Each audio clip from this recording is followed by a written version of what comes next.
Bonjour, voilà, c'est encore Ursule. Je vais parler de sanctification encore aujourd'hui. Je veux continuer sur les différentes formes d'adultère. J'en avais déjà parlé la semaine dernière. Et là, le Seigneur a voulu que je continue sur la même lancée. Et il a gardé une autre forme d'adultère pour que j'en parle tout simplement à part. Cette forme euh, Et c'est une forme qui détruit beaucoup les couples, que ce soit les couples chrétiens ou les couples païens, peu importe les couples, cette forme-là, elle existe sur toute la planète Terre et ça fait des ravages, surtout aujourd'hui, dans notre temps, dans notre siècle où la communication est très développée et puis tous les moyens sont là, il y a Internet, il y a le cellulaire, il y a toutes sortes de communications, Twitter et puis plein de choses.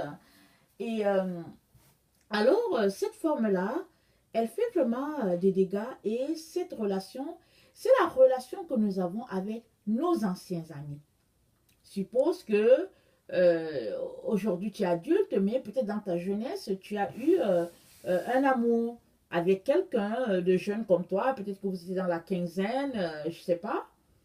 Ou bien peut-être que tu as voulu épouser une femme. Exemple, je vais prendre l'exemple sur un homme et puis bon, on va le comprendre que ben, c'est l'homme ou c'est la femme. Mais ici, je vais prendre l'exemple afin de faciliter les choses. Tu es un garçon, tu as voulu épouser une fille, mais finalement, ça a donné que ça ne s'est pas passé. Et qu'aujourd'hui, tu as épousé quelqu'un d'autre.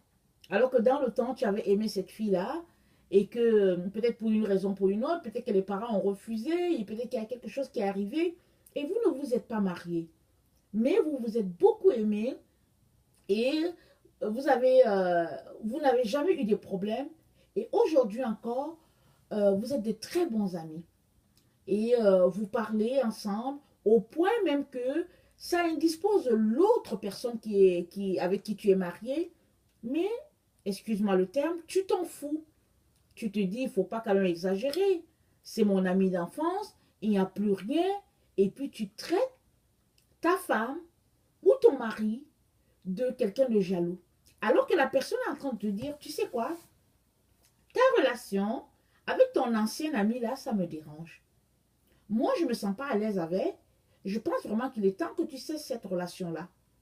Mais toi, tu persistes dans ta relation en disant par exemple à ta femme, écoute, c'est à prendre ou à laisser, prends-le comme ça, parce que avant même que je ne t'épouse, moi j'étais déjà amie à cette fille-là, elle a toujours été ma confidente, alors moi je ne vois pas où est ton problème, et je pense que c'est toi qui dois aller rencontrer un psychologue, c'est toi qui dois aller essayer de, de régler ton problème. Il y a même des couples où le mari garde une relation de proximité avec son ancien ami fille et la femme garde une relation de proximité avec son ancien ami garçon et ils se donnent des confidences et souvent même le mari de la femme n'est pas au courant de la confidence qu'elle a faite à son ancien ami. Et voilà, le Seigneur mentionne que cette relation-là, c'est une relation qui est vraiment un poison qui fait beaucoup de dégâts. Beaucoup de dégâts.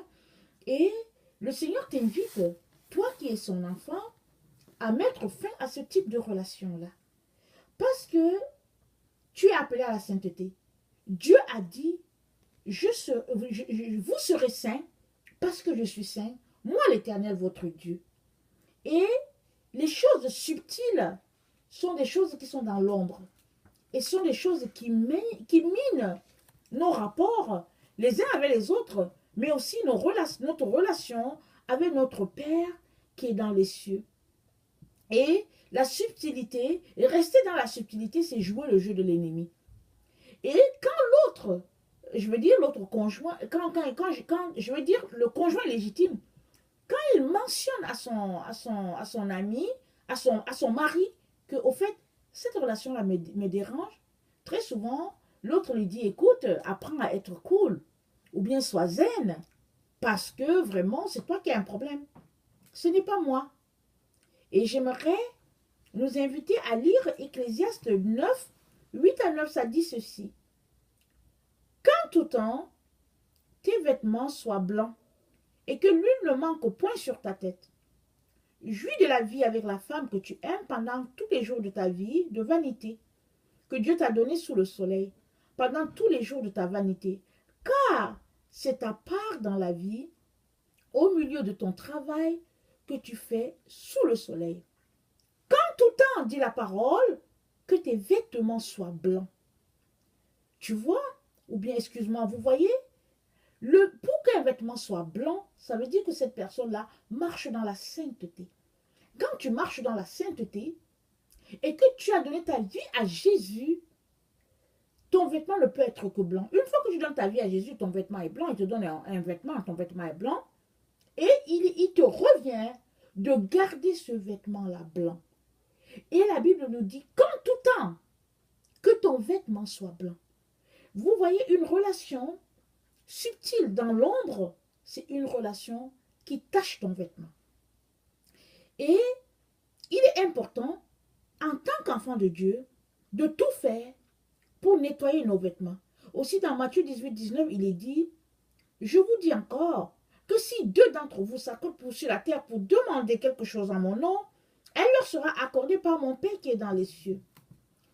Savez-vous que il y a des relations qui viennent miner notre accord avec notre femme ou bien notre accord avec notre mari. Il est très important, quand on vient devant le Seigneur, pour demander quelque chose, il est très important que les deux puissent s'accorder. Quand vous êtes accordés, corps, âme et esprit, il n'y a pas de raison que Dieu ne réponde pas à votre prière. Et ce qui fait souvent que les prières ne sont pas répondues, souvent le manque d'accord est un élément essentiel. C'est-à-dire, tu es marié, tu viens avec ta femme, vous êtes des enfants de Dieu, vous voulez quelque chose. Mais il y a une relation en sourdine qui fait que ta femme, par exemple, est mécontente de ce que tu fais. Elle te parle, mais comme tu ne veux rien savoir, tu lui brandis le fait que tu es le chef et que tu t'en fous, excusez-moi le terme, ça devient que cette relation devient comme un grain de sable dans vos rapports et ça mine votre relation, ça mine votre bénédiction, ça bloque ce que Dieu veut faire.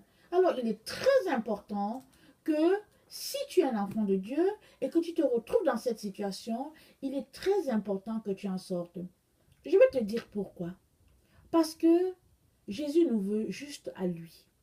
Il nous veut saints, purs, uniquement à lui. Et je sais qu'il y a des familles où il y a des personnes qui ont vécu la polygamie dans leur vie. Mais au début, il n'en était pas comme ça. Dieu a créé Adam et il lui a donné Ève. Il n'a pas créé Adam et il lui a donné plusieurs femmes. Il lui a donné Ève. Et il a dit que les deux seront unis. Et parce que c'est dit, l'homme quittera son père et sa femme, l'homme quittera son père et sa mère et s'attachera à sa femme et les deux deviendront une seule chair. Donc, voilà, vous êtes appelés à l'unité, vous êtes appelés à travailler ensemble. Et si ça n'existe pas dans nos couples, ça veut tout simplement dire que nous marchons dans l'impureté et cela ne plaît pas à Dieu. Et nous sommes à une heure critique de l'histoire. Nous attendons le retour du Seigneur. Et nous aimerons être trouvés par lui purs. Et même si aujourd'hui tu vas à l'église et que tu donnes ta dîme et que tu fais du bien aux gens autour de toi, si tu as ce type de relation en toi, dans ta vie, je suis désolée de te dire que ça c'est de l'impureté. C'est de la saleté devant Dieu et ça va te bloquer le chemin d'accès au paradis.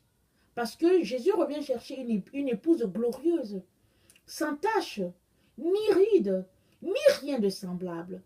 Je sais que ce que je te dis est assez difficile parce que souvent, ce n'est pas facile de quitter une relation qu'on a bâtie pendant 30 ans peut-être. Surtout quand c'est notre ami d'enfance. Et surtout quand peut-être les parents se connaissent, les deux familles se connaissent et que les enfants se connaissent. C'est pas facile. Mais la question est celle-ci. Es-tu prêt à sacrifier ton éternité pour une relation comme ça? Alors il est important que tu puisses choisir de mettre de l'ordre dans ta vie en touchant à cette relation-là. Je pense que si le Seigneur le touche, c'est parce que c'est quelque chose de très important Et puis, souvent, on n'accorde pas d'importance. Souvent, on se dit, bon, comment je vais faire? Et puis, on prie, on se laisse prendre dans l'engrenage et on est là-dedans. Mais il est important qu'on prenne notre courage à deux mains et puis qu'on sorte de tout ce qui n'est pas conforme selon la parole de Dieu. Maintenant, si toi qui m'écoutes, tu ne connais pas le Seigneur, j'aimerais t'inviter à donner ta vie à Jésus. Parce que Jésus est le seul qui sauve. Et le temps est là pour toi de venir donner ta vie et Jésus va te sauver. Il n'y a pas de salut en dehors de Jésus. Dieu a remis à une seule personne le salut et Jésus est notre intermédiaire entre Dieu et les hommes. C'est vrai qu'il y a plein de religions qui ont inventé toutes sortes de prophètes et qui ont fait croire, qui ont mis plusieurs personnes en prison, leur disant que tel prophète te sauvera. Mais je suis désolée de te dire, nul ne te sauvera à part Jésus. Et Jésus ne va pas te rejeter si tu viens à lui. Si tu cours à lui, jamais il ne te rejettera. Même si tu es le plus grand des meurtriers, Jésus te sauvera. Il te suffit de crier à lui et il va juste t'accueillir dans ses bras parce que dans son cœur, il y a de la place pour toi, il y a de la place pour tous ceux-là qui veulent passer leur vie avec lui. Merci.